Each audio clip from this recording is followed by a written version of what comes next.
মুসলমানদের প্রত্যেকটা কাজে যেমন তেহজিব তামাদ্দুন আলাদা আছে, মুসলমানদের আলাদা যেমন সংস্কৃতি আছে। আমার দাড়ির স্টাইল হবে রাসূলের সুন্নত তরিকায়, আমার চুলের স্টাইল হবে রাসূলের সুন্নত তরিকায়, আমার হাসিটা হবে রাসূলের সুন্নত তরিকায়। আল্লাহর হাবিব এটা শিক্ষা দেওয়ার জন্য বারবার সাহাবায়ে কেরামদেরকে বলতেন।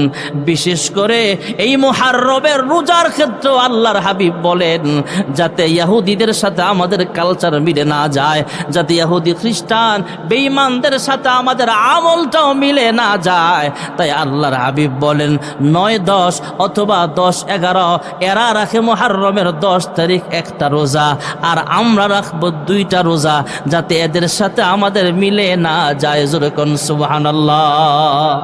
আল্লাহ তাআলা শুধু 10ই মুহররমে এদের সাথে মিলবে না এমন আমল করবে এমনটা নয়, এদের বিপরীত করবে এমনটা নয়।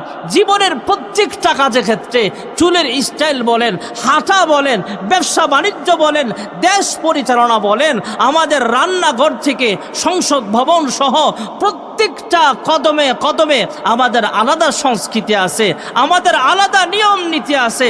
আল্লাহ তাআলা আমাদের জীবনের প্রত্যেকটা কদমে কদমে রাসূলের পদাঙ্ক অনুসরণ করে রাসূল আকরাম সাল্লাল্লাহু আলাইহি ওয়াসাল্লামের সুন্নতের অনুসরণ করে চলার তৌফিক এনায়েত করুন। সকলে বলে আমিন।